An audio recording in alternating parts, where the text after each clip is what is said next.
Mga guys, good morning. Ah, Ngayon, umaga, ipapakita ko sa inyo kung anong pinagkakabalan ko. Nanggagaling pala ako ng trabaho o bago pang lahat, ito po yung ginagawa ko, lalo na ngayon. Daming trial sa buhay ko at karami-daming mga manluloko na gumugulo sa akin. Scammer! Lahat na lang i-scamin, lahat na lang ikwentuhan. Ang mga manluloko ay mahilig magawa ng kwento.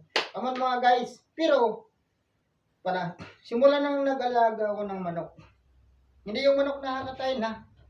Kasi pag hinawakan mo yung nagutom pag kinatay mo, warrior cock siya. Negros pa yan. Galing kay Tuto. So, mga guys, may asawa man kayo, may kabit man ang asawa nyo, isyuta nyo, may kasabot na manluloko, ayaw magkipagkita. Come on mga guys. Pag hawak nyo na alaga nyo, nahimas nyo na. Nakakalimutan nyo na stress. At kinabukasan, may kapalit ng mas maganda pa doon. Maganda ba na syuta mo, nakasabot ng mga manluloko? O mayroon na siyang iba? Himasin mo yung alaga mo, relax ka lang. Hayaan mo lang, huwag mong pilitin. Kinabukasan, nakakita mas maganda pa sa'yo. Cool ka lang. So ito na mga guys, pagkita ko. Ano man problema mo sa buhay? Ang mga manluloko, darating din ang araw niyan. Ang Panginoon, dadalhin sila sa mundo ng mga scammer at kapwa nila mga manluloko. So ganun mga guys, come on mga guys. Huwag ka intindi ng problema. Dahil ang mga manluloko ay darating sa mundo ng kapwa nila manluloko. So ito na mga guys, gawin natin sa umaga para walang stress. Papakita ko sa inyo mga guys. So ito po yung breeding area. Yan.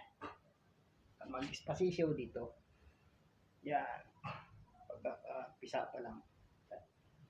Yan mga guys. So dito, dali ko kayo sa may labasan. Ito na. Naglilim-lim pala dito. Kita ko sa inyo. Ito yung American Yellow Lemon Sweeter Dome. Ayan. Ayan. Sweeter Dome po lang. Lawan natin. Ayan. So dito naman yung lalagay siguro. Kayo lahat. Kitang-kita niya. Good morning, good morning. Huwag mong kalimutan mag-subscribe at mag-notify sa channel ko. Ayan na. Ayan. Ayan na mga guys. Talagang hindi kayo mainip. Hindi kayo maisa ng mga manluloko. Huwag po tayo magpaloko sa mga manluloko. Ayan na mga guys. Sa 4 months, wala ka nang alalahanin. Ayan ang manok panabong. MBW HLTRS. Kanawa yun no H3 mga. Taga Negros po ito kay Toto. Hindi mga champion po mga lahi niyan. Ang tatay po nito ay 7 winners. So ilang bis nagpa-champion ang tatay nito. Ang tatay nito ay sa kanan, putol po lahat ng daliri sa kanan. Kanawa yun din po. Yun. Yun namang babae na inahing na yun. 3 months lang yun. Ito naman, early maturing to kasi nangangasawa, wala nang inaayawan, lumalaban, tumitilaok, maarte na, matangkad, super station. Ito naman, yung babae naman, magti 3 months. Ang tatay naman yan, 11 winners. Kaya nga pinagtsagaan ko. Kahit babae dahil 11 winners ang ama niyan. Ang ama naman yan ay, ano po, ay tawag nito, balda na po yung paa niya. Balik po yung paa niya sa kanang paa ng ama niyan. Tapos yung pakpak din po ng ama niyan ay balda na rin yung babae na white streamer na yan. Ang bloodline pala nitong babae nito ay MBWHL plus American Hats yan. So, sa ano po, sa nakita nyo na yung breeding area ko. January po, mabreed po yan. Kasama nung naglilimlim na Yellow Lemon Sweeter Dome.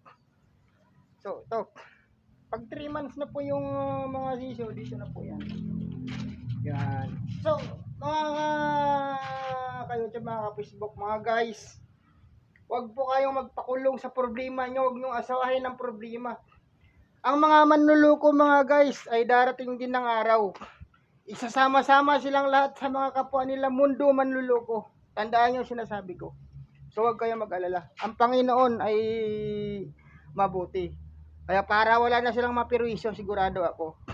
Di magtagal, iisang lugar na lang ang lulugaran ng mga manluloko nang sila nang maglulukuhan. So mga guys, sa gamutan naman ng mga guys, sa gaya nito mga sugat.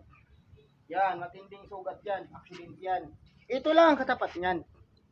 Yan. Nagsisiga lang ako, dagatong. Talbos lang ng kamuti. Ganito mo lang yung patak ng tubig mo. Yan o. Yan o. Yan. Papatak mo lang siya. Pakita ko sa inyo mga guys ha. Baka sabi nyo sinungaling.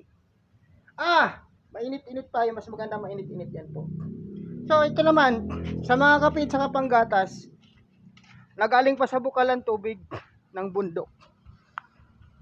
Ito na mga guys, talbos ng, ito yung inawahan ko na pangkape. May talbos ng mga, ng kamalunggay para masustansya yung kape. Ang ano yung pinagkulo ang gulay. Yan. Yan po. Yan. Kitang-kita nyo na wala na akong tinatago sa inyo ha. Baka magtampo pa kayo. May gabi, may talong, may bayabas. Ayan. May puno pa nga ng mangga, may saging. Ayan yung sinasabi ko na kamalunggay ha. May alugbati. Kung gusto niya ng sili, ito. Itong sili ko. Maliit lang ito, ang laki ng bunga. Ito namang malaki. Kalilipat lang yan, naabot sa malaki patay. Kaya parang ito dito. Mayroon pa ako dito ang namumunga na sili na bagong tanim lang. Basta mga sili sa harapan ko ako nagtanim. Ayan o. O kita. Siyempre, pagka magulang na yung ano niyan kasi bata pa siya. Tuloy-tuloy na pagbunga niyan. May papaya rin. Pero ligaw lang yan. Ayan. So mga guys, ang problema ay hindi na pinoproblema. So yun ang inano natin. Ang problema sa mga manluloko ay huwag alalahanin. Darating ang araw o bukas makalawa. Ang mga manluloko ay yung utot na lang nila ang lulukuhin nila. So mga guys, hayaan mo mga manlulukong lukuhin ang utot nila. Okay, so good morning. Ayan no, mag-alaga ng manok. The Negros boy. Okay, yan.